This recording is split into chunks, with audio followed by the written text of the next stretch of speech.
Et salut les chatons, j'espère que vous allez bien. On se retrouve aujourd'hui sur Dorian Talk pour une toute nouvelle vidéo où après avoir fait une vidéo sur la sexualité des plus de 65 ans, on va passer à la sexualité des moins de 25 ans. Je vous invite à liker, vous abonner et à commenter et on est parti.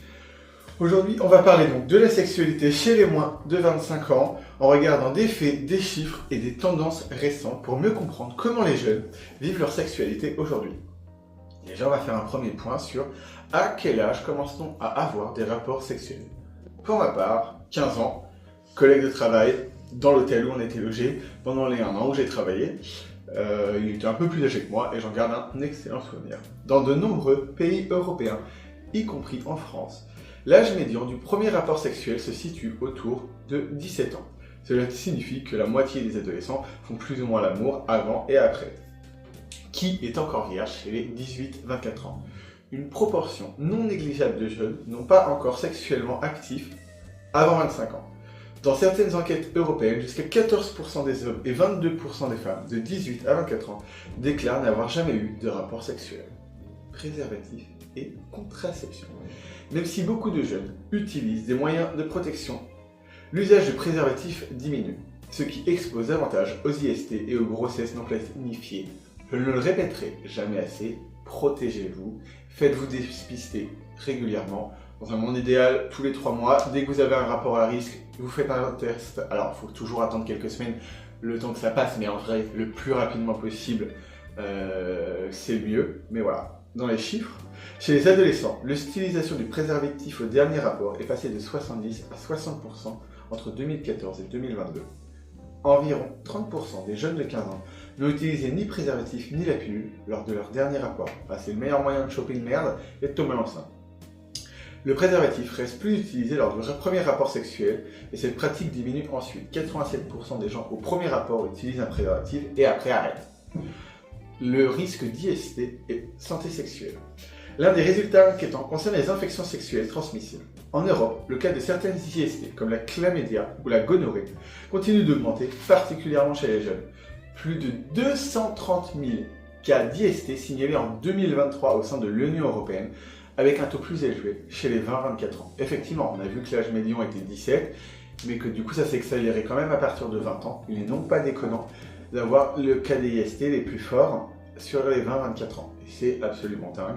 Dépistez-vous, parlez-en quand vous discutez et que vous allez avoir un rapport avec quelqu'un, parlez-en d'eux, en fait, tu as fait des tests et tout ça, vous saurez jamais la vérité, c'est pour ça qu'il faut d'abord se protéger soi, mais ça fait entrer dans la tête de votre partenaire qui au fur et à mesure fait que plus de monde sera au courant, faites-vous dépister régulièrement.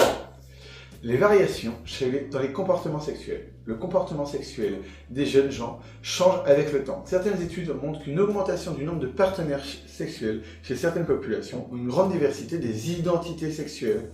Chez les 25-29 ans, près de 30% des femmes ont déclaré avoir eu 10 partenaires en plus. Un chiffre en hausse ces dernières décennies. Ce qui est aussi logique et plutôt une bonne chose par contre, où la sexualité s'est quand même libérée, la parole sur la sexualité s'est libérée aussi, la preuve c'est cette chaîne YouTube, que la sexualité des femmes est moins tabou qu'avant, parce qu'il y a quand même eu un long problème de misogynie sur la sexualité des femmes pendant très longtemps. Ce n'est pas parfait aujourd'hui, mais au moins on va dire que ça avance un peu.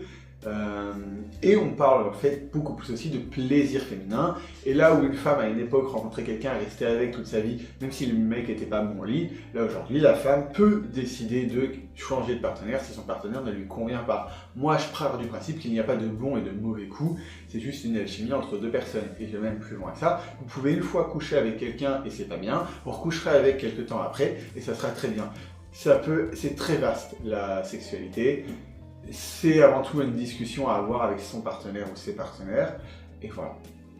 La sexualité est la chantée chez les jeunes hommes homosexuels. Il est important de parler des jeunes hommes homosexuels ou ayant des relations avec d'autres hommes, car certaines tendances et des enjeux sanitaires y sont différents. En France, environ 22% des personnes de moins de 26 ans s'identifient comme LGBT+, ce que je trouve assez énorme étant donné que ça fait quasiment un quart de la population. 89% des jeunes homosexuels déclarent avoir eu une relation sexuelle avec un autre homme au cours des 12 derniers mois, ce qui n'est pas déconnant.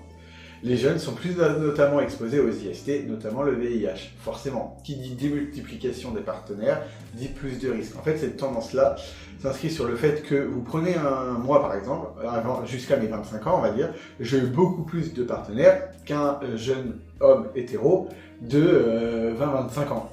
Sur la même tranche d'âge, j'aurais eu beaucoup plus de partenaires parce qu'on a une facilité à avoir l'accès au sexe, notamment via Grindr, où les hommes, de manière globale, sont plus libérés sur leur sexualité. Donc forcément, quand vous mettez deux hommes ensemble, c'est plus simple et c'est plus rapide. Donc voilà. Pour conclure, la sexualité des moins de 25 ans est complexe, variée et en évolution constante.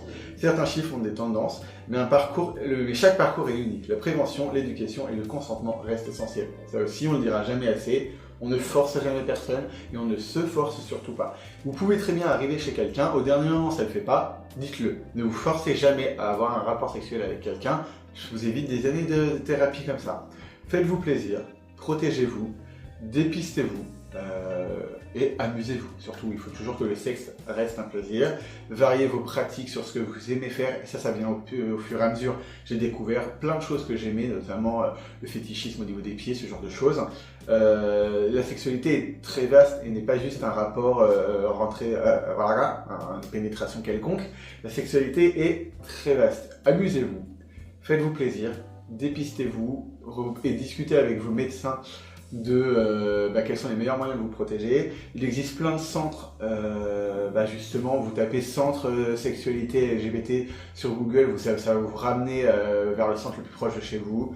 Voilà, faites-vous dépister, protégez-vous, parlez-en à des professionnels de santé. Si vous avez des amis dont vous êtes très proches, parlez-leur de justement santé sexuelle, tout ça. C'est un sujet qui ne doit absolument pas être tabou, ça sera mon petit rappel de ce début d'année. Je vous invite à liker, vous abonner et à commenter. Moi je vous fais des bisous, je vous souhaite encore une très bonne année et on va vivre plein de choses sur Dorian Talk cette année. Donc n'hésitez pas à vous abonner. Je vous fais des bisous. Ciao!